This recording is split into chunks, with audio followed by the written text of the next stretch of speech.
الحمد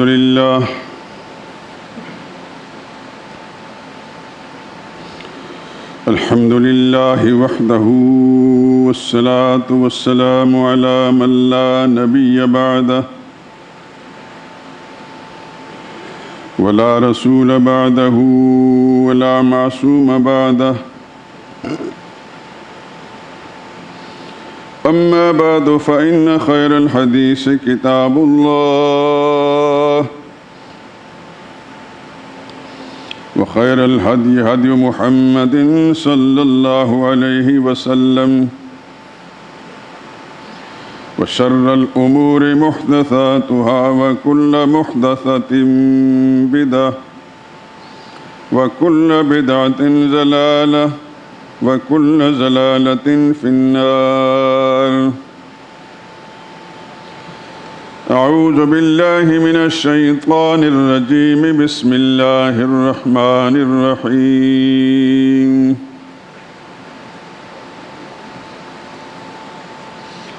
لا تجد قوما يؤمنون بالله واليوم الآخر يوادون من حاد الله ورسوله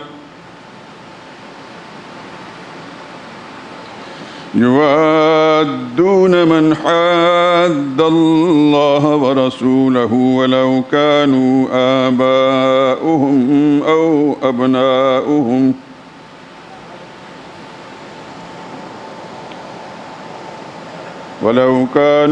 آباءهم أو أبناؤهم أو إخوانهم أو عشيرتهم أولئك كتب في قلوبهم الإيمان وأيدهم بروح منه ويدخلهم جنات تجري من تحتها الأنهار خالدين فيها رضي الله عنهم ورضوا عنه أولئك حزب الله ألا إن حزب الله هم المفلحون.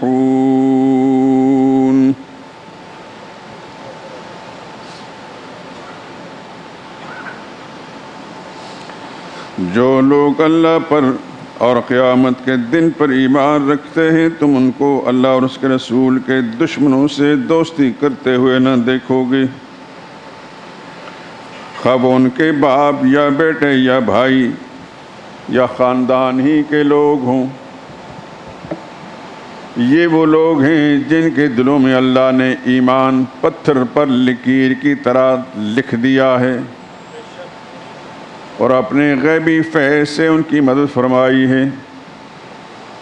وہ ان کو جنتوں میں جن کے نیچے نہریں بہہ رہی ہیں داخل کرے گا، ہمیشہ ان میں رہا کریں گے. اللہ ان سے راضی ہے اور وہ اللہ سے راضی ہیں. یہی جماعت وہ اللہ کا لشکر ہے، اور سن لو کہ اللہ کا لشکر ہی کامیاب ہونے والا ہے. سبحان ربک رب العزت عما یصفون وسلام علی المرسلین والحمد للہ رب العالمین.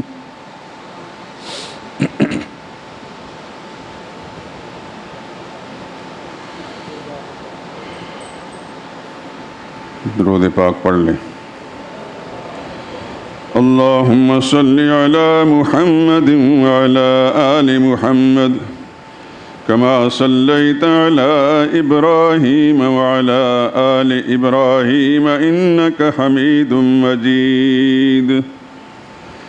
اللهم بارك على محمد وعلى آل محمد كما باركت على إبراهيم وعلى آل إبراهيم إنك حميد مجيد.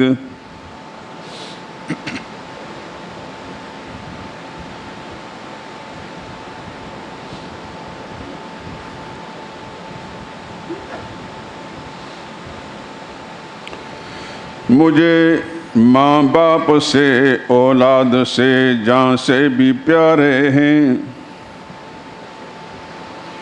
مجھے ماں باپ سے اولاد سے جان سے بھی پیارے ہیں. صحابہ راحت قلب و جگر آنکھوں کے تارے ہیں.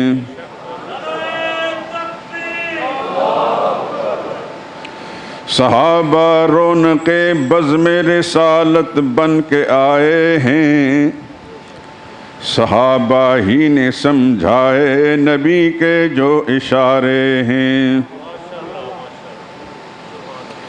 صحابہ نے صداقت سے، عدالت سے، سخاوت سے، شجاعت سے پریشان گیسوئے عالم سوارے ہیں۔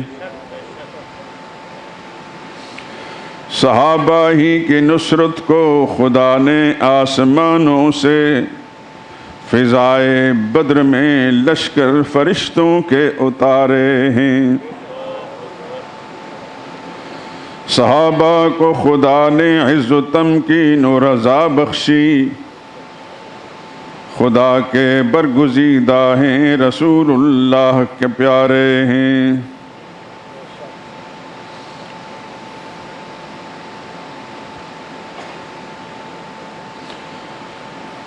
ابو بکر و عمر، عثمان و معاویہ و حیدر نے محبت سے نبی کے بعد بھی یکجاں ہو کر دن گزارے ہیں۔ ظہور اللہ کے محبوب نے ارشاد فرمایا، صحابہ آسمان رشد کے روشن ستارے ہیں۔ مجھے ماں باپ سے، اولاد سے، جان سے بھی پیارے ہیں۔ صحابہ راحت قلب و جگر آنکھوں کے تارے ہیں۔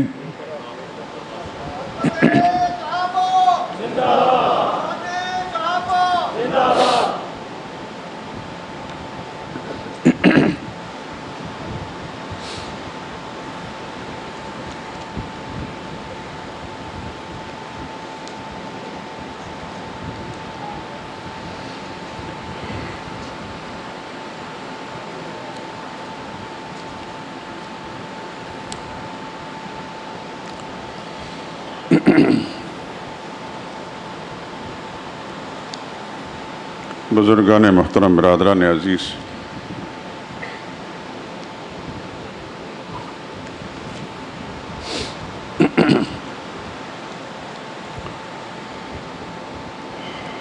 آپ سوچتے ہوں گے کہ یہ بہت زیادہ میرے بارے میں سوچتے ہوں گے کہ صحابہ کا تذکرہ بہت کرتا ہے۔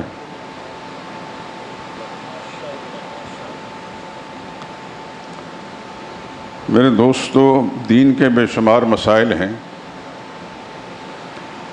اور سبھی کا تقاضا ہے کہ بیان کیے جائیں، لیکن جب حالات انسان کو مجبور کر دیں تو پھر ہر حساس مسلمان، چاہے وہ عالم ہو یا غیر عالم، پھر وہ اس اہم بات کو اہمیت اور اولیت دیتا ہے۔ یوں تو پاکستان میں پہلے بھی ازلی، اصلی، نسلی بدنصیب و بدبخت صحابہ کرام کو بھونکتے رہے اور مسلمان اپنی اپنی بساط کے مطابق اس کا دفاع کرتے رہے، رد کرتے رہے، اور آپ حضرات سب کے علم میں ہے، مجھے جتنا شعور ہے، پاکستان میں ایسی کوئی حکومت نہیں آئی، نہ گزری ہے، جنہوں نے صحابہ کی عظمت کا دفاع کیا ہو۔ چاہے اس سے پہلی حکومت لیگ والوں کی ہو، اس سے پہلے پیپل پارٹی والوں کی ہو، یا دوسری یا موجودہ، ان کا اگر اختلاف کسی درجے میں ہے تو اپنی شخصی مفادات کا ہے، لیکن خدا کے دین کے لیے، محمد رسول اللہ صلی اللہ علیہ وسلم کی عظمت کے لیے اور صحابہ کرام کے دفاع کے لیے، یہ سب میں قدر مشترک انہوں نے کوئی کام نہیں کیا۔ پچھلے ادوار کے اندر بھی صحابہ اکرام کو بکواس کرنے والے بہت سے گزرے ہیں، تحریراً بھی اور تقریراً بھی، خصوصاً محرم الحرام کا مہینہ جب آتا ہے ان تمام کتوں کی زبانیں کھل جاتی ہیں۔ لیکن اس دفعہ اس دور حکومت میں کچھ زیادہ ہی ہے۔ آپ کے علم میں ہے کہ کوئی ایسا نہیں تھا کہ اس نے اتنی جسارت کی ہو کہ بکر صدیق جیسی شخصیت جو نبی کے بعد کائنات کا سب سے بڑا انسان ہے اس کے بارے میں بکواس کیے ہوں۔ اسلام آباد میں پاکستان کے مرکزی دارالحکومت کے اندر ایک کتے نے ان کی شان میں گستاخی کی اور حکمران طبقے نے بجائے اس کو گرفتار کرنے کو بحفاظت اس کو ملک سے باہر بھیج دیا۔ خدا کی ارب ہا لعنتیں ہوں صحابہ کی شان میں گستاخی کرنے والوں پر اور ان کے معاونین پر۔ اسی طریقے سے کراچی میں ہوا۔ آپ حضرات یقیناً کاروبار کرتے ہیں، اپنے اپنے معاملات میں مصروف رہتے ہیں، لیکن آپ کو ذرائع ابلاغ پر بھی نظر ضرور ہوتی ہوگی۔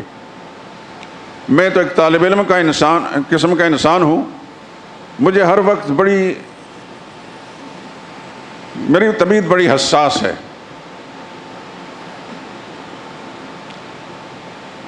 علماء کو گالیاں دی جائیں مجھے اتنی تکلیف نہیں ہوتی، جب نبی کی جماعت کو گالیاں بکی جائیں تو مجھے آگ لگ جاتی ہے۔ ہمیں گالیاں دی جائیں ہمیں کوئی تکلیف نہیں ہوگی،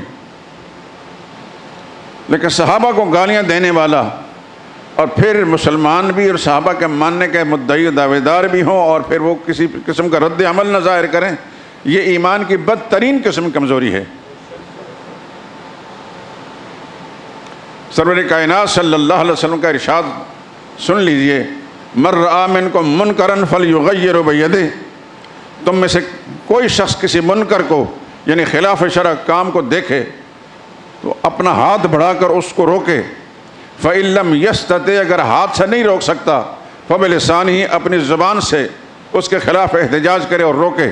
فَإِن لَّمْ يَسْتَطِعْ، اور اگر زبان بھی نہیں کھول سکتا فَبِقَلْبِهِ، تو کم سے کم دل سے اس منکر کو اس برائی کو برا سمجھے۔ وَذَلِكَ أَضْعَفُ الْإِيمَانِ، یہ ایمان کا کمزور ترین درجہ ہے۔ دوسری روایت میں وَلَيْسَ وَرَاءَ ذَلِكَ حَبَّةُ خَرْدَلٍ مِّنَ الْإِيمَانِ، اس کے بعد تو ایک رائی کے دانے کے برابر بھی کسی کا ایمان باقی نہیں رہ جاتا۔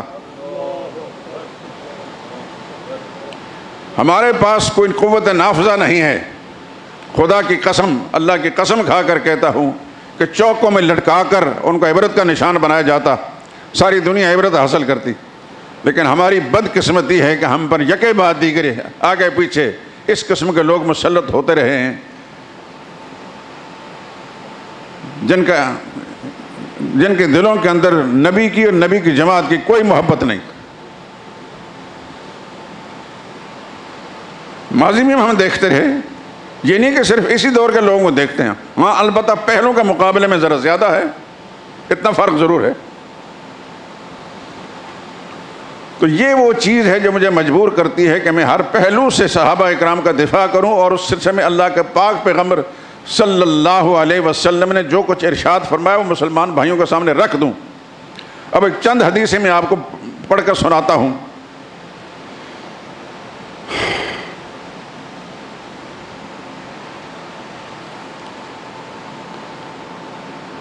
رسول اللہ صلی اللہ علیہ وسلم فرمایا، من سب اصحابی، جو میرے صحابہ کی بدگوئی کرتا ہے، فعلیہ لعنۃ اللہ والملائکۃ والناس اجمعین، اس پر اللہ کی بھی لعنت ہے، خدا کے فرشتوں کی اور ساری کائنات کی لعنت ہے۔ دوسری روایت، اکرموا اصحابی فإنہم خیارکم ثم الذین یلونہم ثم الذین یلونہم، یہ روایت مشکات میں موجود ہے۔ میرے ساتھیوں کا اکرام کرو، ان کی عزت کرو کہ وہ تم سب سے بہتر ہیں، پھر وہ جو ان سے پیچھے آنے والے، پھر وہ جو ان سے پیچھے آنے والے ہیں، یعنی تابعین اور تبع تابعین۔ تیسری حدیث، لا تمس النار مسلما رآنی او رآ من رآنی، اس مسلمان کو آگ نہیں چھوئے گی جس نے میری زیارت کی، جس نے میرا دیدار کر لیا، یا میرے دیدار کرنے والے کو زیارت کی، اس کو بھی آگ نہیں چھوئے گی۔ یعنی حضور کا فرمان یہ ہے کہ مجھے دیکھنے والے صحابہ اکرام پر تو آگ حرام ہے ہی، جو صحابہ کو حالت ایمان میں دیکھنے والا ہوگا اس پر بھی جہنم کی آگ حرام ہے۔ یہ روایت مشکات میں ابھی حال میں گھر سے نکلنے سے پہلے یہ کتابیں دیکھ کر آیا ہوں۔ چوتھی روایت، طوبیٰ لمن رآنی اور آمر رآنی، خوش نصیب ہے وہ آدمی جس نے میری زیارت کی یا میرے دیکھنے والے کی زیارت کی۔ پانچویں روایت، اذا اراد اللہ برجل من امتی خیرا، جب اللہ تعالیٰ میری امت کے کسی شخص کے ساتھ بھلائی کا فیصلہ فرماتے ہیں، القا فی قلبی حب اصحابی، تو اللہ اس کے دل میں میرے صحابہ کی محبت ڈال دیتے ہیں۔ صحابہ کی محبت دلیل ہے اس بات کی کہ خدا بند قدوس نے اس پر اپنی مہربانی فرما دی ہے۔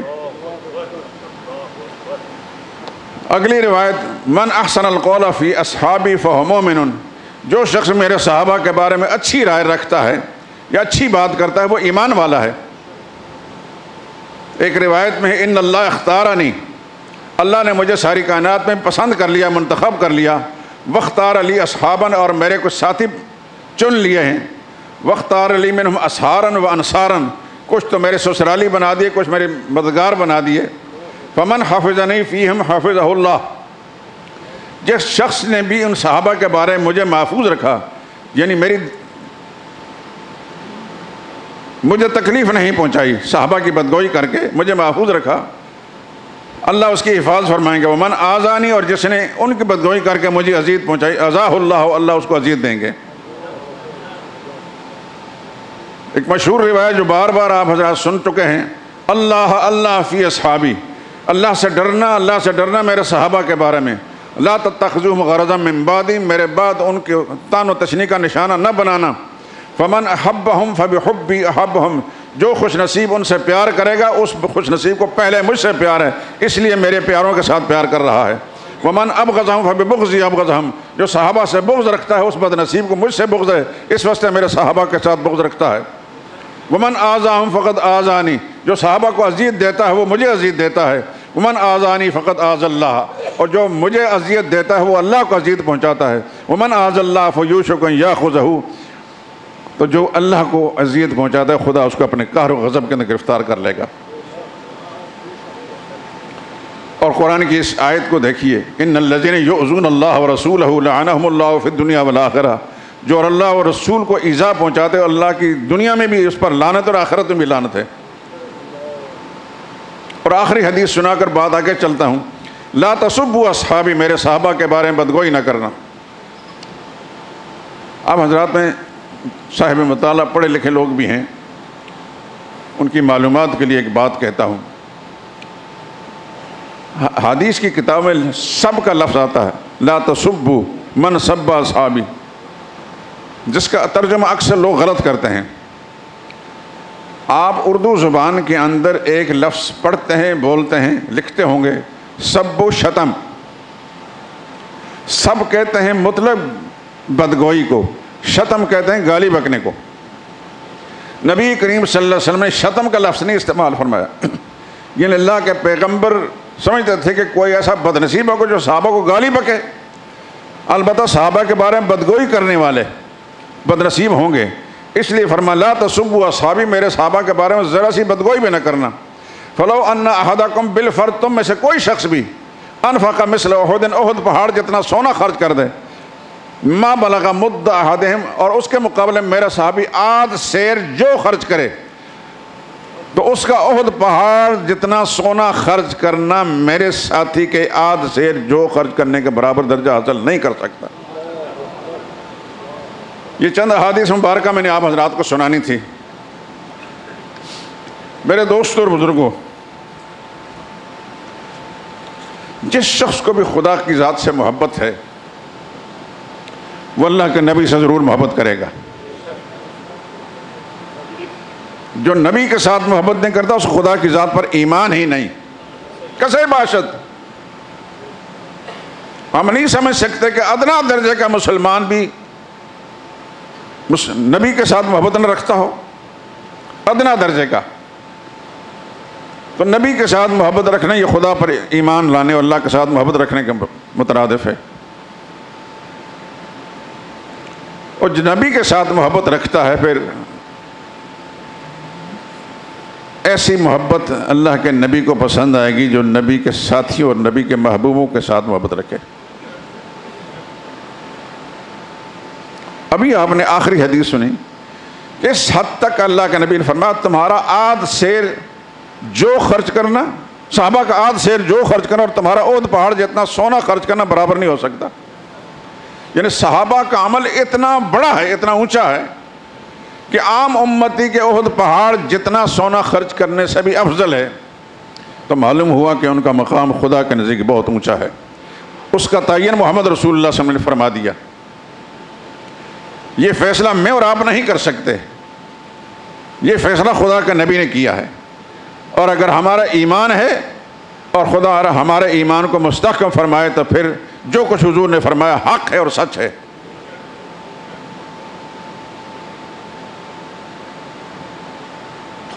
کسی صورت کے اندر کوئی مسلمان، ہر آدمی اپنے آپ کو ٹٹولے، مجھے یقین ہے اس بات کا کہ آپ حضرات جو میری مسجد کے نمازی ہیں، آپ کے دل میں صحابہ کی محبت ہوگی، ہے کہ نہیں؟ ہاتھ کھڑا کریں۔ خدا اس پر قائم رکھے، اللہ اس پر قائم رکھے، اللہ آپ کی نسلوں کے اندر بھی اس کو جاری و ساری رکھے۔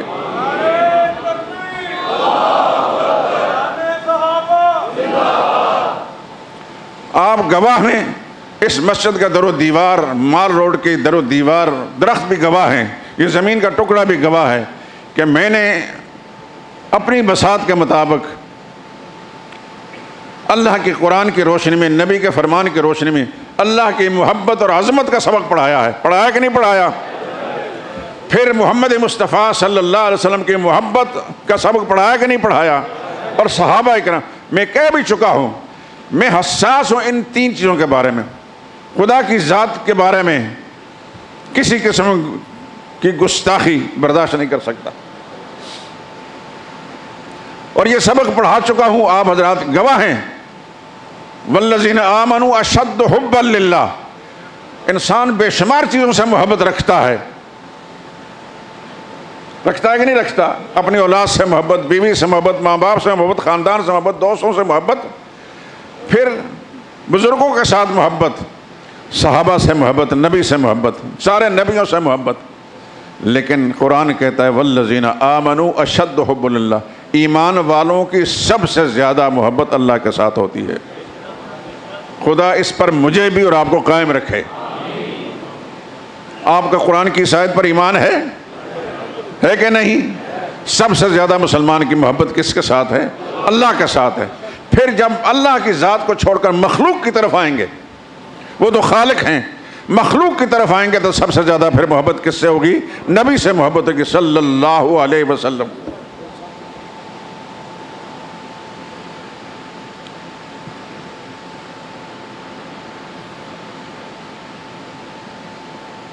پھر وہ محبت نہ ماں سے ہوگی، نہ باپ سے ہوگی، نہ اولاد سے ہوگی، نہ خاندان سے ہوگی، نبی کی محبت سب سے اوپر۔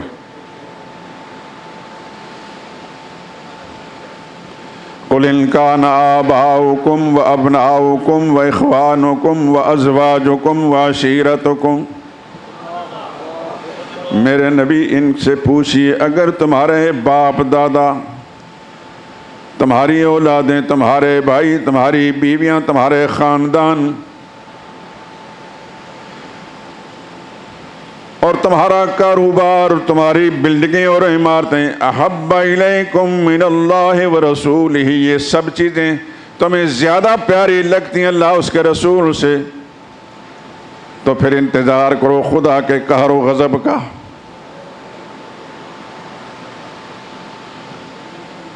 دیکھیے کھلی بات کر رہا ہوں، انسان کو اپنا مال بھی اچھا لگتا ہے، بلڈنگ بھی اچھی لگتی ہے، کاروبار اچھا لگتا ہے، اولاد اچھی لگتی ہے، ماں باپ اچھے لگتے ہیں، ہونے چاہیے۔ ایک مخلص انسان کی یہ علامت ہے، وہ اپنے خاندان کے سب لوگوں سے محبت رکھتا ہے، اس میں ماں باپ سر فہرست ہیں، پھر بیوی بچے ہیں، بھائی بہن ہیں، دوست یار ہیں، اپنا کاروبار ہے، لیکن ان سب سے بڑھ کر اللہ کے رسول سے محبت اور پھر اللہ کی ذات سے محبت۔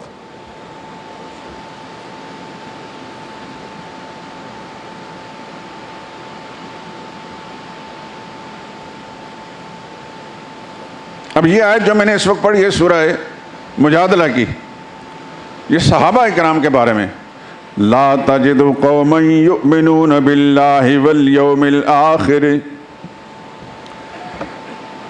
جو لوگ اللہ پر اور قیامت کے دن پر ایمان رکھتے ہیں تم ان کو اللہ اس کے رسول کے دشمنوں سے دوستی کرتے ہوئے نہ دیکھو گے۔ یہ گواہی کون دے رہا ہے؟ کس کی گواہی دے رہا ہے؟ صحابہ کی۔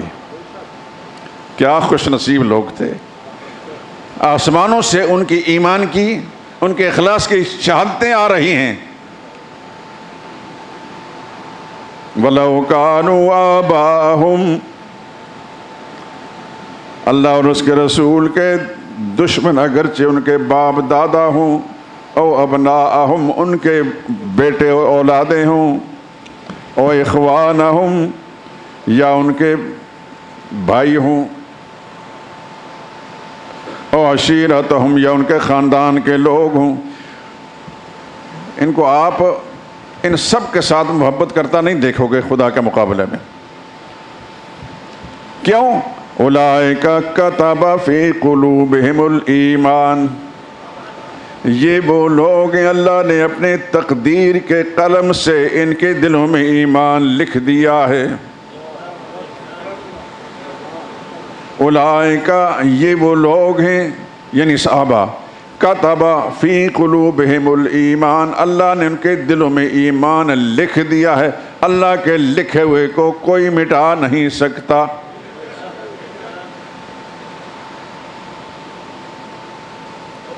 اللہ اکبر۔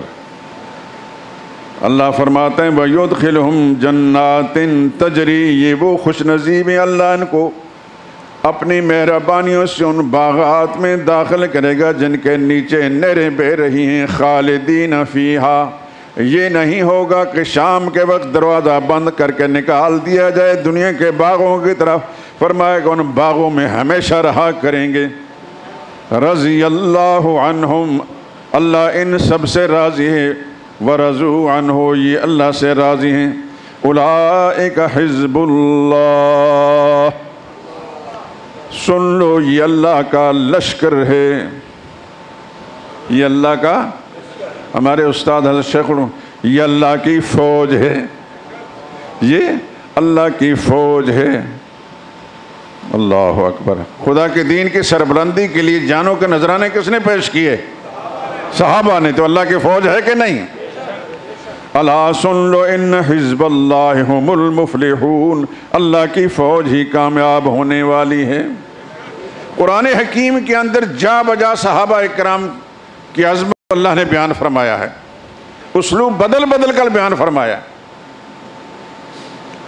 پہلے بھی کہہ چکا ہوں اور اب پھر کہتا ہوں، آپ کو بے شمار کتابیں ملیں گی، مختلف زبانوں میں آپ پڑھیں گے، اور ان میں صحابہ اکرام کی ذات کو مجروح اور متون کیا ہوگا، کیڑے نکالے گئے ہوں گے، حوالے دیے جائیں گے، فلاں کتاب میں یہ لکھا ہے، فلاں کتاب میں یہ لکھا ہے، فلاں میں یہ لکھا ہے۔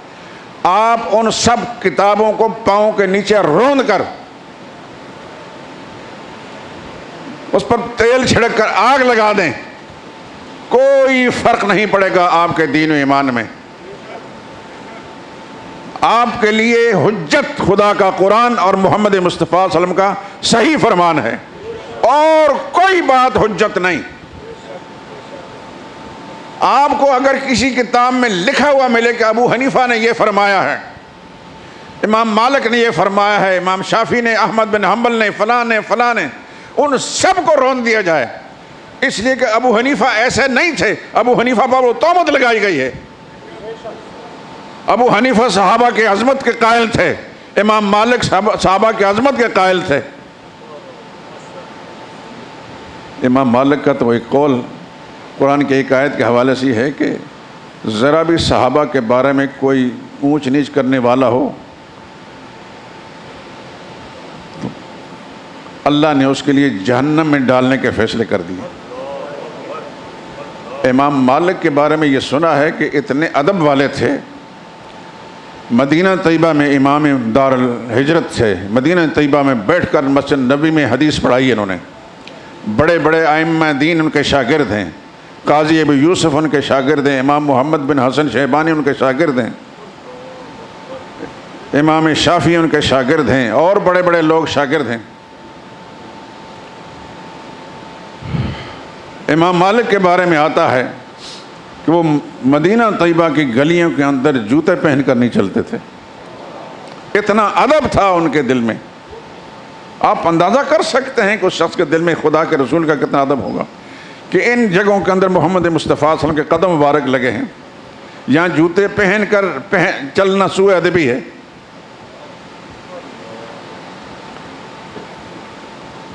تو آپ اندازہ کر سکتے ہیں کہ ان کے دل میں اللہ اس کے رسول کی کتنی محبت تھی.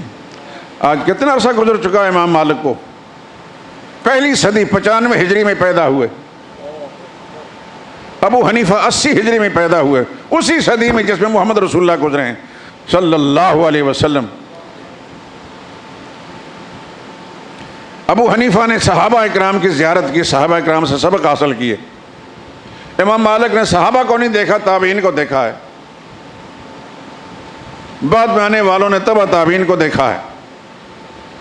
ابو حنیفہ اس لحاظ سے سرے فہرست ہیں کہ انہوں نے صحابہ اکرام کی شاگردی کی ہے اور ان کی زیارت کی ہے.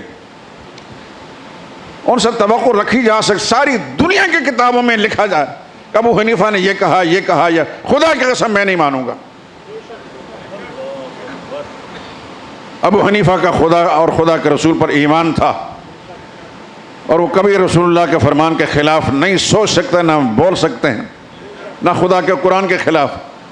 جس کسی نے بھی ابو حنیفہ کا نام لے کر کچھ لکھا ہے وہ بکواس کی اس نے. ہم اس پر لعنت بھیجتے ہیں, ایسی کتابوں پر لعنت بھیجتے ہیں, ایسی کتابوں کو ہم آگ میں ڈالتے ہیں. یہ بات گواہ رہنی چاہیے, آپ حضرات گواہ ہیں. قرآن کو مت چھوڑیے, نبی کے فرمان کو مت چھوڑیے. ان کے ساتھ ٹکرانے والی ہر کتاب کو دیوار کے ساتھ مار دیں.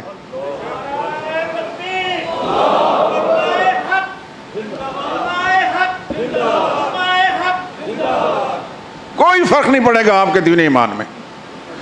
قرآن کو چھوڑیں گے, نبی کے فرمان کو چھوڑیں گے تو پھر دین اسلام سے رشتہ ختم ہو جائے گا. پورے پختہ یقین کے ساتھ اپنے آپ کو قرآن کے ساتھ نبی کے فرمان سے وابستہ رکھیں. قرآن جن کی تعریفیں کرتا ہے وہ صحابہ اکرام ہیں, وہ نبی کے ساتھی ہیں. ان میں کیڑے نکالنے والے خود بدبخت ہیں. قرآن کی آیت سورہ فتح کی وہ آیت, محمد الرسول اللہ, حضرت محمد مصطفیٰ اللہ کے رسول ہیں صلی اللہ علیہ وسلم. والذین معہ, اور جو لوگ ان کے ساتھی ہیں. کون کہہ رہا ہے؟ سوچ کے جواب دیں, کون کہہ رہا ہے؟ اللہ فرما رہے ہیں والذین معہ اشداء علی الکفار. نبی کے ساتھی کفار کے مقابلے میں پہاڑ بن کر کھڑے ہو جاتے ہیں. رحماء بینہم, آپس میں جب بیٹھتے ہیں تو بہت پیار کرنے والے ہوتے ہیں.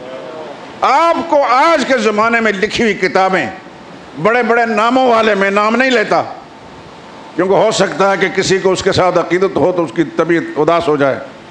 میں کسی کو اداس نہیں کرنا چاہتا, لیکن اتنی بات کہتا ہوں, کوئی کتاب بھی دنیا کی ہو قرآن کے مقابلے میں اس کی کوئی حیثیت نہیں. سارا تاریخ کا ذخیرہ ابن جریر طبری سے لے کر اس دور کے تک سب کے سب آگ میں ڈالا جا سکتا ہے, کچھ فرق بھی نہیں پڑے گا. ابن جریر طبری کی 3 نسخے میرے پاس ہیں, جدید اور قدیم. طالب علم آدمی ہوں, سوچتا ہوں شاید کسی نے کوئی بہتر بات لکھی ہو. خدا کی قسم اس قدر طبیعت میں تکلیف ہوتی ہے. کتنا بڑا نام ہے ابن جریر طبری کا.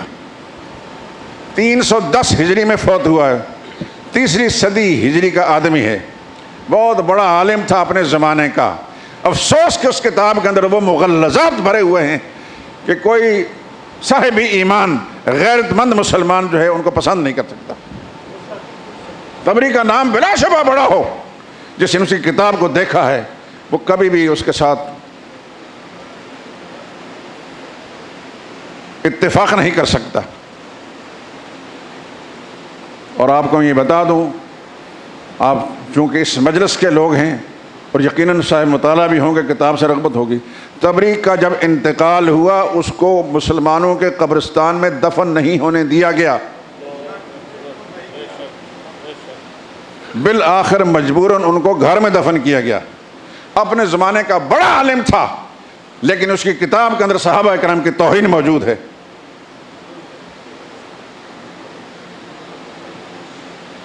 بعد میں آنے والے بڑے بڑے لوگوں نے طبری سے نقل کیا ہے۔ علامہ ابن کثیر بہت بڑا محدث بھی ہے، مفسر بھی ہے، مورخ بھی ہے، البدایہ والنہایہ 14 جلدوں میں ان کی کتاب ہے، ہمیں ان سے محبت ہے، عقیدت ہے، لیکن وہ اپنی کتاب میں جا بجا لکھتے ہیں مجھے کچھ پتہ نہیں اس معاملے میں، یہ ابن جریر طبری نے لکھا ہے، اس سے مجبوراً ہو کر میں نے لیا، لیکن وہ بات غلط ہوتی ہے۔ ابن کثیر کے ساتھ محبت رکھنے کے باوجود بھی اس کتاب کے ساتھ اتفاق نہیں کیا جا سکتا، اس لیے کہ جس کتاب سے اس نے لیا وہ کتاب مغلظات سے بھری ہوئی تھی۔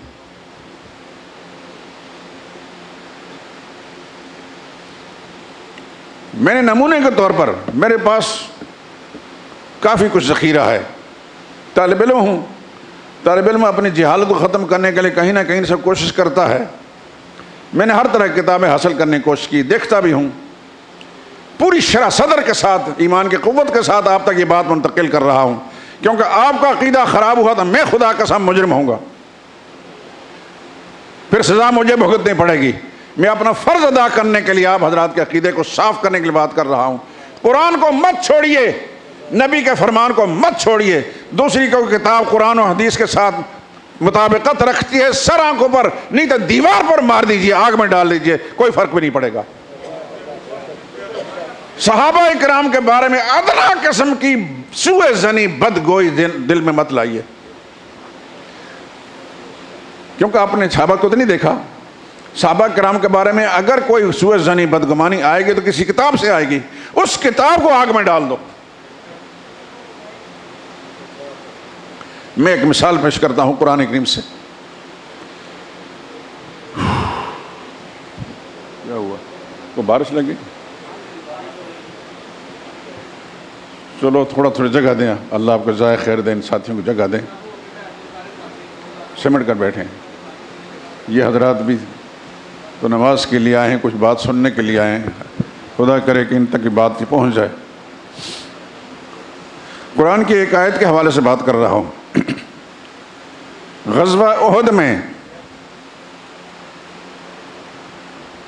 درے پر مقرر جو رسول اللہ صلی اللہ علیہ وسلم کے صحابہ اکرام تھے، انہوں نے جب فتح ہو گئی مسلمانوں کو تو انہوں نے وہ درہ چھوڑ دیا اور مسلمانوں کے ساتھ مال غنیمت کے حصول میں لگ گئے۔ اس درے کو چھوڑنے کے سبب سے کفار کا جو سرغنہ تھا، لیڈر تھا، بعد میں بتاؤں گا، اس نے حملہ کیا اور مسلمانوں میں بھگدڑ مچ گئی، قدم نہ جما سکے، بہت سے بزرگوں کے قدم اکھڑ گئے۔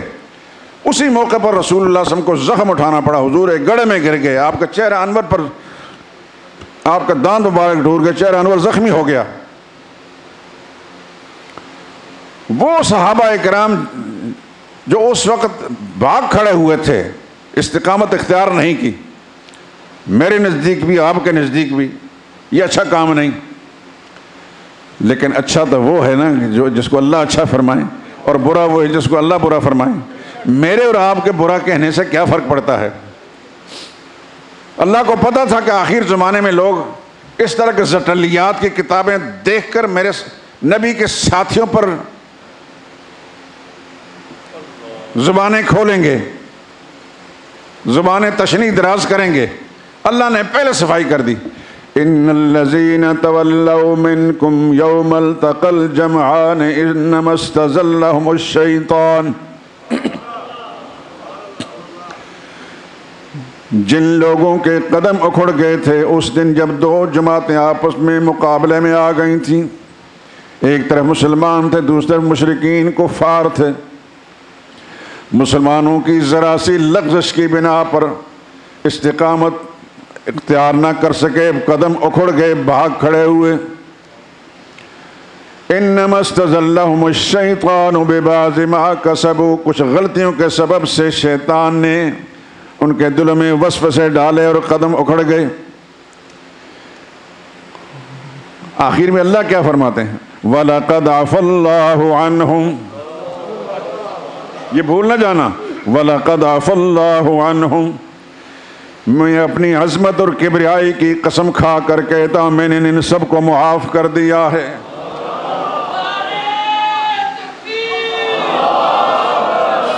آپ کو گنجائش رہ جاتی ہے کہ اللہ جن کو معاف کر دیں، میں اور آپ معاف نہ کریں، ہمارے معاف نہ کرنے سے کوئی فرق پڑ جاتا ہے؟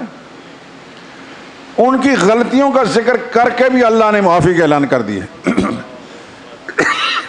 اس لیے میں نے بطور سمپل یہ بات کہی ہے کہ صحابہ اکرام کو دیکھنا ہو، یہ آخری بات کہہ رہا ہوں میں، صحابہ کو دیکھنا ہو تو قرآن کی نظر سے دیکھیں۔ میری بات کو پھر، صحابہ کو دیکھنا ہو قرآن کے آئینے میں دیکھیں، قرآن کی نظر سے دیکھیں۔ صحابہ اکرام تاریخی لوگ نہیں تھے، یہ قرآنی لوگ ہیں۔ تاریخ کی نظر میں دیکھنا ہے تو صحابہ کے بعد میں آنے والے، چاہے وہ محدثین ہیں، مورخین ہیں، مفسرین ہیں، فلاں ہیں، ان کو ان کتابوں کی نظر سے دیکھو، لیکن نبی کے ساتھیوں کو دیکھنا ہے تو قرآن کی نظر سے دیکھو۔ نبی کے ساتھی یہ قرآنی لوگ ہیں، تاریخی لوگ نہیں۔ تاریخ لکھنے والے بعد میں پیدا ہوئے، صحابہ پہلے گزر گئے تھے۔ ان بدبختوں نے دیکھا بھی نہیں تھا صحابہ اکرام کو، انہوں نے جو کچھ بکواسات کسی نے کہے انہوں نے اپنی کتاب میں درج کر دیے۔ صحابہ یاد رکھیں، صحابہ قرآنی لوگ ہیں، تاریخی لوگ نہیں ہیں۔ صحابہ کو دیکھنا قرآن کی روشنی میں دیکھیں، تاریخ کی روشنی میں نہیں۔ جو قرآن کہتا ہے وہ سچ ہے، جو حضور صلی اللہ علیہ وسلم کا صحیح سند سے فرمان ہے وہ سچ ہے، باقی سب غلط ہے۔ یہ باتیں میں نے کیوں کی ہیں؟ میں اور آپ جس دور میں گزر رہے ہیں، جن حالات میں جی رہے ہیں، ہمارے اڑوس پڑوس کے اندر ایسے بدبخت موجود ہیں، ایسے بدبخت موجود ہیں جو صحابہ اکرام کو بھونکتے ہیں۔ جو صحابہ کے شان میں گستاخی کرے گا اس کو میں کیا کہوں گا؟ کیا کہوں گا کہ وہ بولتا ہے، وہ بھونکتا ہے۔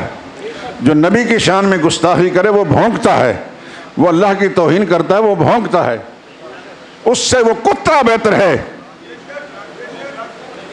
گلیوں میں پھرنے والا وہ کتا بہتر ہے۔ یاد رکھے میرے دوستو، اپنا عقیدہ ٹھیک کر لیجئے، ان کتوں کو اگر خدا زبان دے تو یہ خدا کی توحید کا اقرار کریں گے، محمد رسول اللہ کی رسالت کا اقرار کریں گے، صحابہ کرام کی عظمت کا اقرار کریں گے۔ میں اور آپ کتوں کی بولی سمجھتے نہیں، اس لیے ان کے بھونکنے کو ہم بھونکنا کہتے ہیں، لیکن وہ خدا کے گستاخ نہیں، نبی کے گستاخ نہیں، صحابہ کے گستاخ نہیں۔ آپ بولیں گے کہ یہ کہاں سے مولوی بات کر رہا ہے؟ آئے قرآن سے بتاتا ہوں۔ تسبح لہ السماوات السبع، قرآن پڑھ رہا ہوں نا، تسبح لہ السماوات السبع، ساتوں آسمانے بھی اللہ کی تسبیح بیان کرتے ہیں، والارض، اور زمینیں بھی، ساتوں زمینیں بھی اللہ کی تسبیح بیان کرتے ہیں، ومن فیہن، اور جو چیزیں آسمان و زمین کے اندر ہیں وہ سب اللہ کی تسبیح بیان کرتے ہیں۔ وَإِن مِّن شَيْءٍ إِلَّا يُسَبِّحُ بِحَمْدِهِ، لوگوں کان کھول کر سن لو، کوئی چیز ایسی نہیں جو اللہ کی تسبیح و تحمید بیان نہ کرتی ہو، وَلَٰكِن لَّا تَفْقَهُونَ تَسْبِيحَهُمْ، تمہیں ان کی زبان سمجھ میں نہیں آتی، ان کی تسبیحوں کو نہیں سمجھ سکتے، اس لیے تم اس کے بارے میں کوئی رائے قائم نہیں کر سکتے۔ اللہ اعلان کر رہے ہیں، اللہ کے اعلان کو مان لو کہ ہر چیز اللہ کی حمد و ثنا کرتی ہے۔ ہر چیز اللہ کی حمد و ثنا کرتی ہے، جنگل کے درندے بھی خدا کی حمد و ثنا کرتے ہیں، گلیوں کے کتے بھی اللہ کی حمد و ثنا کرتے ہیں، یہ انسان کہلانے والا بھونکتا ہے، اس پر وہ کتا بھی لعنت بھیجتا ہے کہ یہ تو نبی کے پیارے تھے، خدا کے پیارے تھے، ان کی خوبیاں تعریفیں تو میں بیان کرتا ہوں، تو انسان ہو کر بھی ان کو بھونکتا ہے۔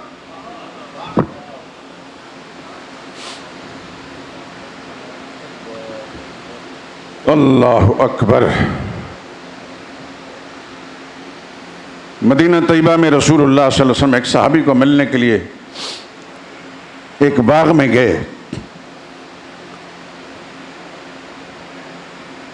دروازہ کھلوایا تو وہ اور ان کے ساتھی ایک طرف سمٹے ہوئے تھے، جس طرح ڈر کے ساتھ ایک آدمی چپکا ہوتا ہے دیوار کے ساتھ۔ رسول اللہ صلی اللہ علیہ وسلم نے معلوم کیا کہ کیا بات ہے، فرمایا کہ وہ اونٹ بپھر گیا ہے، اور اتنا بپھر گیا کہ خطرہ ہے کہ وہ چیر پھاڑ نہ لے۔ نبی کریم صلی اللہ علیہ وسلم نے فرمایا کہ اونٹ کہاں ہے؟ فرمایا وہ فلاں جگہ کھڑا ہے۔ حضور صلی اللہ علیہ وسلم اس اونٹ کی طرف چل پڑے، عرض کیا یا رسول اللہ کہیں آپ کو نقصان نہ پہنچا دے۔ آپ نے فرمایا میری فکر نہ کرو۔ وہ بپھرا ہوا اونٹ جب رسول اللہ صلی اللہ علیہ وسلم کو دیکھا تو گردن جھکا لی اس نے۔ حضور صلی اللہ علیہ وسلم نے اس کا منہ پکڑ کر اپنے کان کے قریب کیا، پھر اس نے گردن جھکا لی۔ حضور نے فرمایا اس اونٹ نے تمہاری شکایت کی ہے، مجھ سے کام زیادہ لیتے ہیں اور مجھے انعام کم دیتے ہیں، چارہ کم ڈالتے ہیں اور کام زیادہ لیتے ہیں، اس لیے بگڑ گیا تھا۔ اور حضور نے فرمایا خدا کی ہر چیز، کائنات کی ہر چیز میں جو خدا کا نبی مانتی ہے، نہیں مانتا تو یہ انسان نہیں مانتا، چاہے وہ ابو جہل کی نسل کا ہو یا عبداللہ بن ابی کا نسل کا ہو، یا مشرکین میں سے ہو یا منافقین میں سے، یہ انسان نہیں مانتا۔ ایسے ہی صحابہ اکرام کی عظمت کی کائنات کی ہر شے قائل ہے،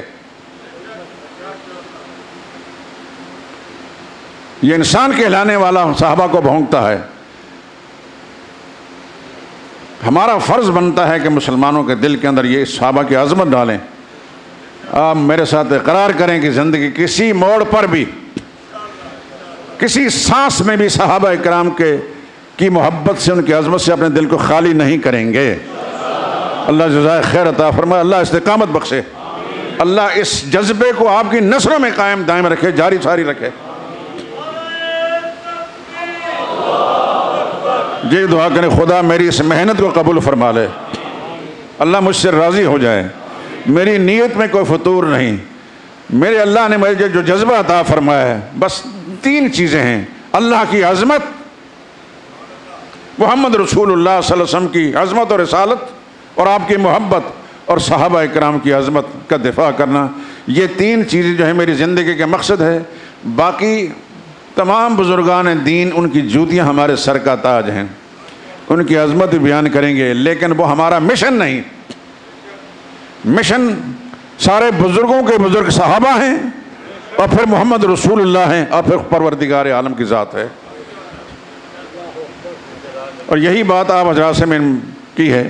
آپ سوچتے ضرور ہوں گے کہ یہ ان بات کو چھوڑتا کیوں نہیں، چھوڑوں کس طرح چھوڑوں؟ میں دیکھتا ہوں گرد و پیش میں برائیاں موجود ہیں، میں اپنے مسلمان بھائیوں کے دل کے اندر یہ جذبہ بیدار نہ کروں۔ ہمارے ایک بزرگ تھے مولانا حسین علی صاحب رحمۃ اللہ تعالیٰ علیہ، ان کی بات کہہ کر بات ختم کرتا ہوں۔ میاں والی میں تھے، آپ پنجابیوں بڑے خوش نصیب انسان ہو، آپ پنجابیوں میں کوئی اور باکمال انسان نہ بھی پیدا ہوتا، مولانا حسین علی صاحب اتنا بڑا انسان تھا کہ وہ سب پر بھاری تھا۔ میں یہاں درس دیتا، کئی سال پرانی بات ہے، عشاء کی نماز کے بعد درس ہوتا تھا، دعا کریں گے اللہ پھر درس کی محفل قائم کرنے کی توفیق دے دے۔ میرے کسی گناہ کے سبب سے محرومی ہو گئی ہے، آپ سب لوگ دعا کریں، اور اس کے لیے ذہن تیار بھی رہیں قرآن حکیم کے درس کے لیے۔ زندگی کا کوئی پتہ بھی نہیں، نہ جانے کس گلی میں زندگی کی شام ہو جائے۔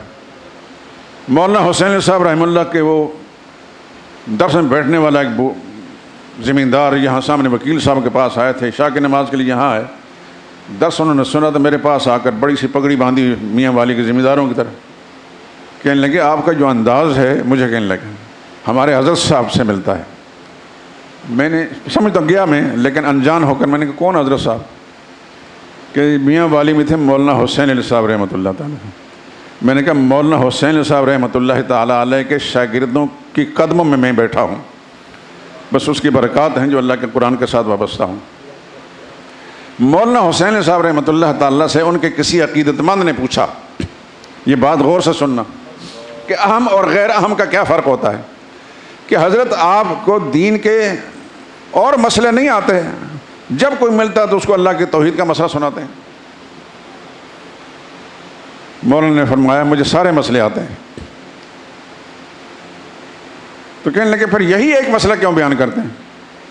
کہنے لگے اچھا میری بات کو سنو، اب دھیان سے سننا اس بات۔ تمہارا کوئی بھائی یا دوست، بہت پیارا دوست، دور دراز سے گرمی کے موسم میں سفر کر کے آئے، پسینے سے شرابور ہو، گرد و غبار سے اٹا ہوا ہو، بھوکا اور پیاسا بھی ہو، تمہارے پاس پہنچے، یہ ساری چیزیں دیکھ کر تمہارا دل کرے گا کہ ان کو میں ٹھنڈا پانی پلاؤں، شربت پلاؤں، کھانا کھلاؤں، ان کے کپڑے تبدیل کراؤں، گرد و غبار صاف کرنے کے لیے ان کو نہلاؤں، یہ سارا کچھ تمہارے دل میں تقاضے پیدا ہوں گے، کون سا کام پہلے کروں؟ اسی اسنا میں اچانک ایک خوفناک زہریلا سانپ نکل کر آپ کے اس بھائی یا دوست کو ڈس لے اور وہ تڑپنے لگے، تو آپ کیا کریں گے؟ اس کو شربت پلائیں گے، کھانا کھلائیں گے، کپڑے تبدیل کرائیں گے، غسل کرائیں گے؟ تو کہنے لگے حضرت بات صاف ہے، سب سے پہلے تو اس کی زندگی بچانے کی فکر کروں گا، جان بچ گئی تو یہ ساری چیزیں پھر مفید ہیں۔ تو حضرت نے یہ سن کر فرمایا تو پھر کیا تم نے مجھے اس قوم کا دشمن سمجھ رکھا ہے؟ میں دیکھ رہا ہوں کہ اس امت کو شرک کے ناگ نے ڈس لیا ہے، تو میں توحید کا مسئلہ سمجھانے کے بجائے اس سے نیچے نیچے درجے کے مسئلے سمجھانا شروع کر دوں؟ مولانا حسین صاحب رحمۃ اللہ تعالی ایک زندہ نشان تھے پاکستان کے اندر، ان کے فیض یافتہ یا ان سے فیض یافتہ لوگ جہاں بھی ہیں خدا کے توحید کے علمبردار ہیں۔ یہ انبیاء اکرام علیہ السلام کا مشن ہے، یہ خدا کے قرآن کا بیان ہے۔ تو میرے دوستوں اور بزرگوں، انہی مجالس میں الحمدللہ آپ گواہ ہیں، مسجد در و دیوار گواہ ہیں، میں نے مسئلہ توحید بیان کرنے کے اندر کسی قسم کی ڈنڈی نہیں ماری، کوئی خیانت کا میرے علم میں کمی ہو سکتی ہے، میرے سمجھانے میں کمی ہو سکتی ہے، میری نیت میں کوئی فتور نہیں۔ اللہ کی توحید سر فہرست ہے میرے عقائد کے اندر، میرے پروگرام کے اندر، پھر محمد رسول اللہ صلی اللہ علیہ وسلم کی رسالت اور آپ کی عظمت ہے، اور پھر رسول اللہ صلی اللہ علیہ وسلم کی جماعت کا بیان۔ یہ تین چیزیں میری مقاصد کے اندر موجود ہیں۔ میرے دوستو، میں یہ بار بار یہ چیزیں اس لیے بیان کر رہا ہوں کہ آپ کے ذہنوں میں تازہ رہے یہ بات صحابہ اکرام کی عظمت کی، کہ آپ کا اڑوس پڑوس میں یا آپ کے علم میں جہاں کہیں آج کسی کتے نے صحابہ اکرام کو بھونکا ہے تو کم از کم آپ اس کا دفاع کر سکیں، نہیں کر سکتے تو اپنے ایمان کو تو بچا سکیں۔ ایسا نہ ہو کہ انہی کے رنگ میں رنگے جائیں۔ خدا کرے کہ ہمارے ائمہ دین، یہ علماء اکرام جو مساجد کے خطبہ ہیں، اللہ ان کے دل کے اندر بھی عظمت ڈال دے صحابہ اکرام کی۔ یہ کمزور مسئلے وہ تو ہر ایک مسلمان بیان کر سکتا ہے، ہر ایک بیان کر، جس کو کچھ بیان کرنے کی اللہ نے صلاحیت بخشی بیان کر سکتا ہے، لیکن علماء امت کی ذمہ داری ہے کہ وہ اہم مسئلے جو مشن ہے انبیاء اکرام علیہ السلام کا، جو مشن ہے محمد مصطفیٰ صلی اللہ علیہ وسلم کا، اور جو خدا کے قرآن کا مضمون ہے اس کو بیان کریں۔ یہ ہے وہ مجبوری میری کہ جس کی بنا پر میں بار بار اس بات کو ذکر کرتا ہوں۔ اللہ سے دعا کریں کہ خدا اسے قبول فرما لے، اللہ ہم سب سے راضی ہو جائے، اللہ ہم سب کے دل میں اپنے نبی کی محبت ڈال دے، نبی کے محبوبوں کی، صحابہ اکرام کی، آپ کے ازواج مطہرات کی محبت ڈال دے، اور ان کے نقش قدم پر چل اللہ توفیق نصیب فرمائے۔ سبحانک اللہم و بحمدک لا الہ الا انت استغفرک۔